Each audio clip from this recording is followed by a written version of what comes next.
The woman standing beside the black hypercar wasn't just another wealthy customer. Everyone knew exactly who she was. Evelyn Hart, founder and CEO of Hart Dynamics. Net worth, several $billion. Her companies built satellites, defense systems, and artificial intelligence platforms used by governments around the world. And right now, she was furious. Across from her stood a man in grease-stained coveralls named Mason Reed. 43 years old. Single father. Lead diagnostic technician. The best mechanic in the state. Mason didn't raise his voice. He simply folded his arms. Then your $5 million car never moves. The entire garage fell silent. Evelyn stared at him. Nobody talked to her like that. Nobody. Board members feared her. Politicians negotiated carefully around her. Journalists avoided provoking her. Yet this mechanic looked completely unimpressed. For several seconds neither moved. Then Evelyn laughed. A short, cold laugh. You realize I could buy this entire garage before lunch? Mason nodded. Probably. And fire everyone here? Probably. And replace you tomorrow? Mason shrugged. Maybe. The smile vanished from Evelyn's face. Then why aren't you scared? Mason pointed toward the car. Because money isn't fixing that engine. That got her attention. For the first time she looked away from him and toward the vehicle. The machine was one of only 6 ever built. Carbon fiber body. Custom hybrid powertrain. Experimental engineering. The kind of car celebrities collected and museums displayed. 3 dealerships had already examined it. 2 factory engineers had flown in. Nobody could find the problem. The vehicle would start. It would idle. But the moment it reached highway speeds, the engine shut down completely. Millions of dollars in technology. Useless. Mason walked toward the vehicle. I don't charge $899 to touch it. Evelyn crossed her arms. Then what do you charge it for? To figure out what's actually wrong. The confidence in his voice bothered her. Most mechanics sounded uncertain. This man sounded like he already knew something. What if you fail? Mason looked directly into her eyes. Then you don't pay. A few employees exchanged nervous glances. The offer shocked even them. Evelyn studied him carefully. You're willing to work for free? No. Then why risk it? Because I'm not going to fail. For the first time that day, Evelyn felt something unexpected. Curiosity. An hour later she watched from a glass office overlooking the garage. Mason worked alone. No assistants. No expensive factory software. No team. Just a laptop, a flashlight, and 20 years of experience. He examined wiring harnesses. Removed panels. Checked sensors. Studied engine data. Hours passed. Outside, a storm rolled across the city. Rain hammered against the building. By midnight the garage was nearly empty. Only Mason remained. Evelyn should have gone home. Instead she kept watching. Something felt strange. Not about the car. About him. Most people acted differently around powerful individuals. They tried to impress her. They asked for favors. They bragged. Mason ignored her completely. At 1 a.m. he finally approached the office. I found it. Evelyn stood immediately. What is it? Mason hesitated. The hesitation was unusual. Until now he had seemed absolutely certain. What? He looked through the glass toward the black hypercar. The problem wasn't an accident. A chill ran through her.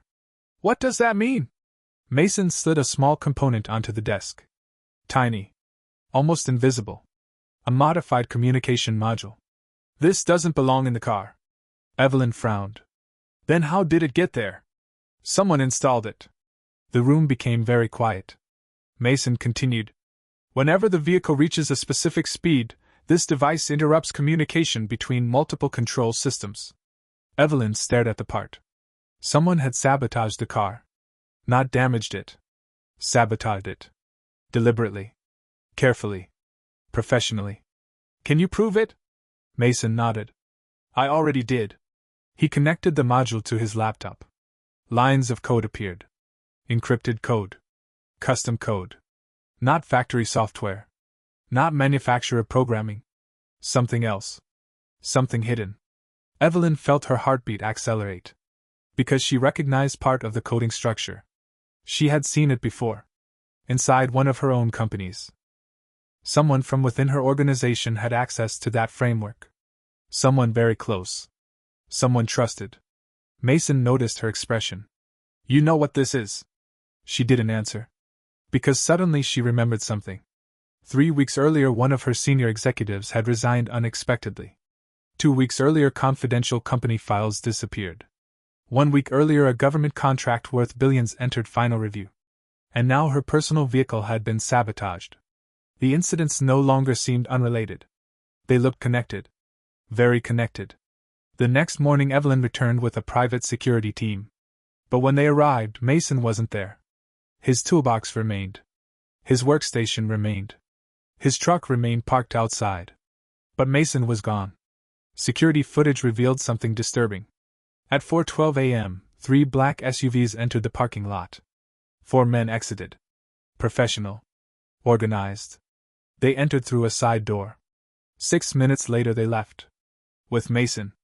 No struggle appeared on camera. No sound. Nothing. As if he had simply vanished. The police launched an investigation. Nothing. Private investigators searched. Nothing. Days passed. Nothing. Then Evelyn received a phone call. Unknown number. Distorted voice. Stop looking for him. Her blood turned cold. Who is this? Silence. Then the voice returned. The mechanic found something he wasn't supposed to find. The line disconnected. Evelyn immediately ordered her security division to trace the call. No result. Whoever made it knew exactly what they were doing. That night she couldn't sleep. For the first time in years she felt genuinely threatened. Not because of the car. Not because of the missing mechanic. Because someone powerful enough to kidnap a man without leaving evidence had become interested in her. The next evening another surprise arrived. An envelope. No return address. No fingerprints. Inside was a photograph. Mason. Alive. Sitting in a chair. Behind him stood a warehouse wall. And on the back of the photograph were 6 handwritten words. You were never the target. Evelyn read the sentence 3 times. Then 4. Then 5. Her stomach tightened. If she wasn't the target, who was? Suddenly everything changed. The sabotage. The kidnapping. The threats. All of it pointed toward one possibility. Someone had expected Mason to discover the hidden device. Someone knew he was skilled enough to find it. And once he found it, he became dangerous. Dangerous enough to disappear. Evelyn immediately assembled every resource she controlled. Cybersecurity experts. Former intelligence officers. Private investigators. Data analysts.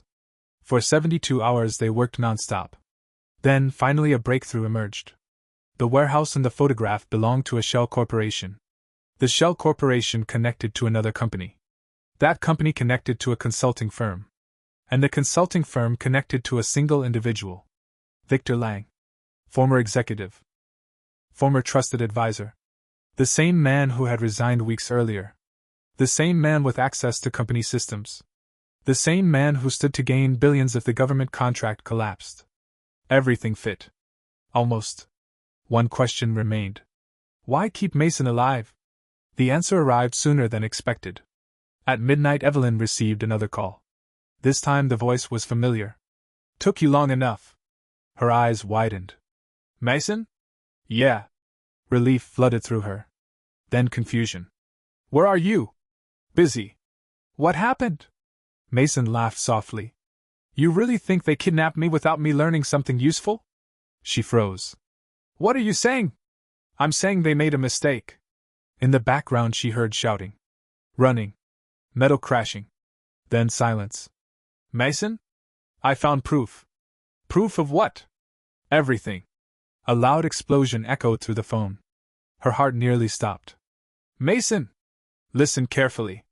His voice became serious. Tomorrow morning. 9 a.m. Federal Courthouse. What? Bring every lawyer you trust. The call ended. The next morning the courthouse overflowed with reporters. Government officials. Law enforcement.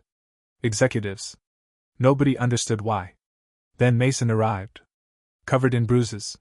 Wearing the same oil-stained jacket. carrying a small black hard drive. The room exploded with questions. He ignored all of them. Instead, he walked directly to federal investigators, placed the drive on a table, and smiled. Within hours, the contents triggered one of the largest corruption investigations in the country's history. Bribery, industrial espionage, corporate sabotage, contract manipulation. Dozens of arrests followed. Victor Lang was taken into custody before sunset. The evidence was overwhelming. For months, the story dominated international headlines. When it finally ended, reporters asked Evelyn the same question repeatedly. Why trust a mechanic? Why believe him? Her answer never changed. Because he was the only person in the room who couldn't be bought. Several weeks later, the black hypercar returned to the garage. Fully repaired. Perfectly functional. Mason handed over the keys. Evelyn smiled. So what's the final bill? Mason looked at her. $899. She laughed. The first genuine laugh he'd ever heard from her. Then she wrote a check. Not for $899. For $1 million. Mason stared at the amount. I'm not taking this. You earned it. No. You saved my company. Mason handed the check back. I fixed your car. For a moment neither spoke. Then Evelyn smiled. You're impossible. So I've been told. Years later, when people asked about the strangest negotiation she'd ever lost, she always remembered the mechanic who wasn't impressed by wealth, power, or status. The man who looked at a billionaire CEO, pointed at a dead $5 million machine, and calmly said, Then your $5 million car never moves. And in the end, those turned out to be the most expensive words anyone had ever spoken to her.